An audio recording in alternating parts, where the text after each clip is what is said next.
हरियाणा के मुख्यमंत्री नायब सिंह सैनी की अध्यक्षता में आज करीब 4.5 घंटे तक मंत्रिमंडल की बैठक हुई। कैबिनेट की बैठक में 31 एजेंडे रखे गए थे, जिनमें से 30 एजेंडे मंजूर किए गए हैं। यानी कैबिनेट ने 30 महत्वपूर्ण फैसले आज लिए हैं।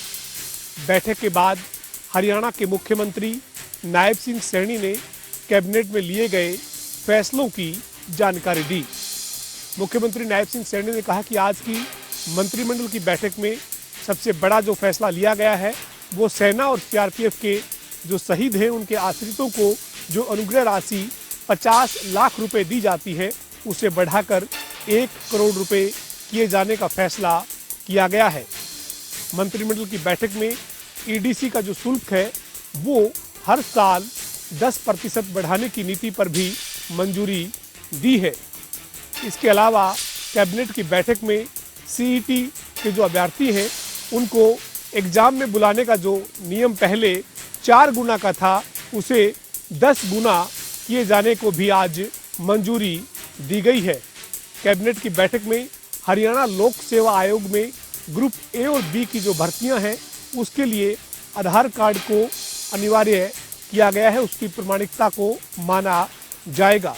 इसके साथ साथ मुख्यमंत्री नायब सिंह सैनी ने जानकारी दी और बताया कि जो पिछले 2 दिन से बारिश और ओलावृष्टि हो रही है उसके चलते जो नुकसान फसलों में हो रहा है उसको लेकर डीसी जो है उनको आदेश दिया है कि वो जल्द नुकसान की रिपोर्ट सरकार को दे।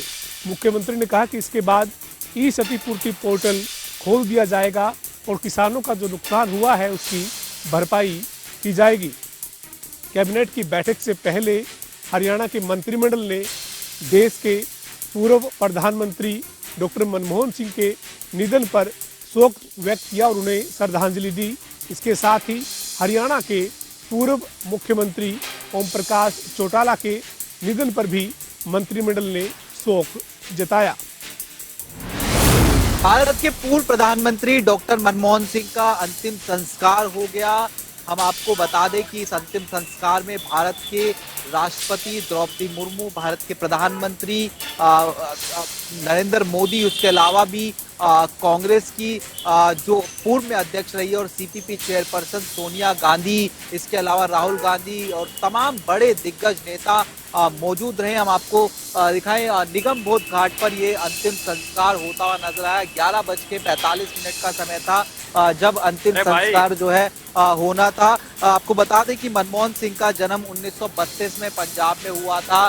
भारत के 2 बार प्रधानमंत्री मनमोहन सिंह रहे। 1991 की बात करें, वित्त मंत्री के तौर पर उन्होंने जो है कार्यभार संभाला और उस कार्यकाल को देश आज भी याद करता हुआ नजर आता है। कई बड़े फैसले लिए गए। शिक्षा का कानून की बात की जाए, सूचना का अधिकार, मनरेगा, राष्ट्रीय सुरक्षा कानून, भूमि अधिग्रहण कानून, ये तमाम ऐसे कुछ फैसले थे जो मनमोहन सिंह के देश हमेशा याद करता हुआ नजर आएगा। लेकिन फिलहाल पूर्व प्रधानमंत्री डॉक्टर मनमोहन सिंह का जो शरीर है वो पंचतत्व में विलीन हो गया है। पानीपत की ज्योति कॉलोनी में 19 वर्षीय युवक ने फांसी का फंदा लगाकर आत्महत्या कर ली। बता दें कि मरने से पहले युवक ने अपने स्टेटस पर अपनी मां से माफी मांगी और कहा कि आज उसका आखिरी दिन है। वहीं जानकारी यह भी मिली है कि मृतक युवक मरने से पहले अपनी महिला मित्र से भी बात कर रहा था। महिला मित्र द्वारा भी उसे रोकने की काफी कोशिश की गई, लेकिन युवक ने चुन्नी का फंदा बनाकर फांसी लगा ली, जिसके कारण उसकी मौत हो गई। फिलहाल मृतक के शव को पोस्टमार्टम के लिए पानीपत के सिविल अस्पताल में रखवाया गया, जहां पर पोस्टमार्टम के बाद शव परिजनों को सौंप दिया गया।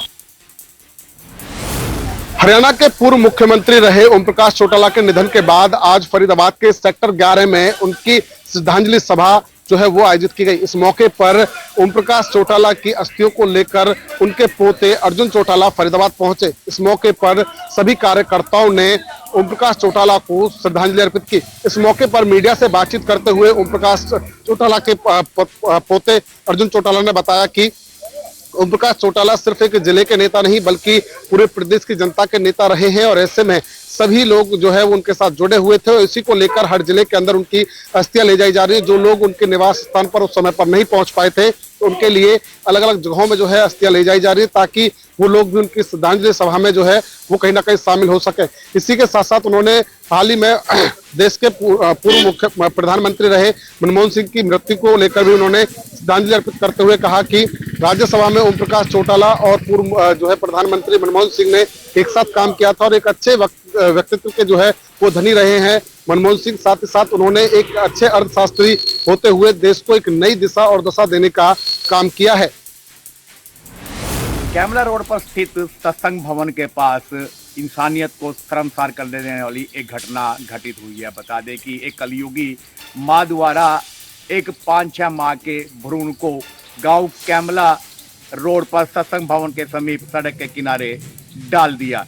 जैसे ही अलसुबह एक महिला को वो कंबल पड़ा हुआ देखा तो उसने उस कंबल को उठाने का प्रयास किया और कंबल में से वो भ्रूण नीचे गिर गया। आसपास के जो ग्रामीण हैं, जो लोग हैं वहां से गुजर रहे थे, वो मौके पर एकत्रित हो गए और उन्होंने मामले की सूचना पुलिस को दी। सूचना मिलते ही पुलिस व एफएसएल की टीम मौके पर पहुंच गई। बता दें कि घरौंडा शहर में यह कोई नई घटना नहीं है। करीब 1 माह पूर्व भी रेलवे स्टेशन के समीप रेलवे लाइन के पास झाड़ियों में एक 9 माह का जो नवजात शिशु है वो झाड़ियों में पड़ा हुआ मिला था। हालांकि वो शिशु जीवित था। मामले की सूचना तुरंत ही पुलिस को दे दी गई थी और पुलिस ने उस शिशु को करनाल भिजवा दिया था। आज ये है 1 माह के अंदर दूसरी घटना है जिस प्रकार से एक निंदनीय है और एक कलयुगी माँ द्वारा जिस प्रकार से ये कुकृत्य किया गया है, इसकी घरौंडा शहर में पूरी प्रार्थना की जा रही है। मामले की सूचना मिलते ही पुलिस व एफएसएल की टीम मौके पर पहुंच गई और भ्रूण को अपने कब्जे में लेकर करनाल भिजवा दिया है। रात दोपहर स्वास्थ्य विभाग की टीम ने केमिस्टों की दुकानों पर छापेमारी की, जिसमें लगभग 15 से 20 आदमी थे जिन्होंने एकदम 11 दुकानों पर छापामारी की, जिसमें उन्होंने हर दुकान से सैंपल भरे और उनको सीलबंद किया। इसके साथ साथ जहां भी प्रतिबंधित दवाइयां या जो एक्सपायर हो चुकी दवाइयां मिली, उस एक दुकान को सील भी कर दिया गया। स्वास्थ्य विभाग के अधिकारी ने बताया कि यह जो शिकायत के आधार पर कार्रवाई की गई है, क्योंकि काफी दिनों से उनके पास अधिकारी सूचना आ रही थी कि यहाँ नशों का कारोबार होता है, जिसको देखते हुए सरकार द्वारा इस टीम को गठित किया गया और इन्होंने छापेमारी की, जिसमें लगभग 20 आदमियों ने लगभग 6 से 8 घंटे तक यह छापेमारी की, जिसमें एक दुकान को सील कर दिया गया। शेष 10 दुकानों से सैंपल लेकर उन पर सील लगाकर जांच के लिए भेज दिया गया।